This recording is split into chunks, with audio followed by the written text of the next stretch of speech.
Vendredi 4 novembre, l'équipe de Sciences Po Hertz est allée à la rencontre de Bruno Le Maire lors d'un meeting à Marseille. Précédé par le député Dominique Tian et par l'ancien ministre de la Défense Hervé Morin, aujourd'hui président de la région Normandie, Bruno Le Maire s'est proclamé durant son discours comme le candidat du renouveau, en se tenant à distance de l'establishment du Parti des Républicains. À 46 ans, il est candidat à la primaire de la droite et du centre et nous lui avons posé nos questions. Bruno Le Maire, bonsoir, merci de prendre le temps de répondre à nos questions. Tout d'abord, nous voulions introduire par rapport à votre directeur de campagne PACA qui a parlé pour introduire votre propos d'un Big Bang, d'une révolution Bruno Le Maire. Est-ce là le renouveau ? Ah oui, je pense qu'on a besoin effectivement d'un Big Bang. C'est-à-dire qu'on doit vraiment réinventer notre pays, on ne peut pas continuer comme avant. Sinon on gardera toujours autant de chômage, toujours autant d'appauvrissement, on ne peut pas continuer comme ça. Est-ce que votre participation à la primaire de la droite et du centre est un moyen d'affirmer ce renouveau, puisque c'est totalement nouveau pour la droite de permettre d'élire, en tout cas de choisir un candidat unique pour se présenter à l'élection présidentielle? Quelle est votre opinion à propos plutôt de cette primaire? Ah ça, s'il n'y avait pas de primaire, effectivement, le renouveau ne serait pas possible. Donc je pense que la primaire, c'est un moyen de redonner la parole à tous les électeurs. C'est un processus qui est très démocratique, donc moi j'y suis évidemment très favorable. Le renouveau de Bruno Le Maire, c'est aussi finalement de descendre de l'estrade, de parler au milieu finalement de ses sympathisants? Ah oui, je pense que c'est la volonté d'être au plus près des électeurs, pour leur parler, pour les écouter, pour discuter avec eux, pour sentir quelles sont leurs attentes et pour y répondre le mieux possible. Je pense que le temps des grandes estrades, on est très loin du public, il est fini. Très bien. Vous voyez bien que nous sommes jeunes, nous sommes à Sciences Po. Finalement, par votre volonté d'agir pour l'emploi, pour la jeunesse, est-ce là aussi le renouveau, convaincre la jeunesse et lui redonner foi en l'homme politique?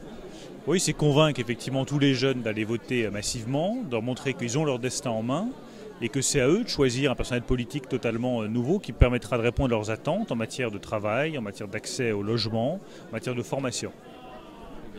Très bien. Également, finalement, par rapport à l'ENA, à laquelle vous voulez mettre fin, vous en êtes pourtant un produit. Est-ce là aussi finalement le besoin de renouveler finalement la manière de former les hommes politiques?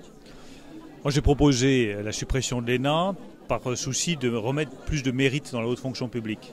L'objectif c'est que seuls les hauts fonctionnaires qui auront fait 6-7 ans d'expérience dans la haute fonction publique, qui seront passés par une école d'application, aient accès aux plus hautes fonctions de l'État. C'est une manière de garantir qu'on recrute les plus hauts fonctionnaires de l'État par le mérite et pas uniquement parce qu'on a bien rédigé une copie. Moi j'ai une autre question, c'est vous vous affichez donc, comme l'a dit Thibault, comme le candidat du renouveau et vous parlez également de la désacralisation de la fonction présidentielle. Et est-ce que dans cette optique-là, le fait que vous ayez participé à une émission comme Ambition Intime par exemple, ne participe pas à la fois d'un renouveau mais qui serait un petit peu à l'opposé justement de cette resacralisation que vous voulez de la fonction présidentielle? Moi je crois que les gens ont besoin de vous connaître et qu'une émission comme celle de Karine Le Marchand, ça permet de vous faire découvrir, donc c'est une bonne chose. Sur les aspects que vous avez abordés plus spécialement? Oui, les gens ont besoin de savoir qui va les gouverner demain, quelle est leur personnalité, quelle est leur histoire. Et une émission comme celle de Karine Le Marchand permet justement de répondre à cette attente. D'accord.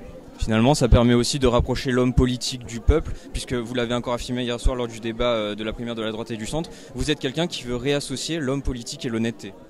Oui, moi je veux être un président honnête. Honnête vis-à-vis de ses électeurs, honnête dans sa démarche, honnête dans son projet. Je crois que c'est ce qui a fait le plus défaut à la France au cours de ces dernières années.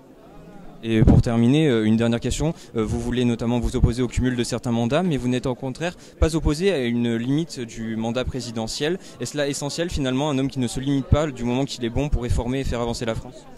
Oui, moi je pense que l'idée d'avoir un mandat unique est une fausse bonne idée, parce qu'au bout du compte, ça va affaiblir le président de la République, et ça va le priver de l'autorité dont il a besoin pour changer réellement les choses. Très bien, pour terminer, pourrait-on juste vous demander une petite imitation de Jacques Chirac? Ça, vous attendrez encore quelques années avant que je vous en refasse une. Merci Bruno Le Maire, bonne soirée et bon retour.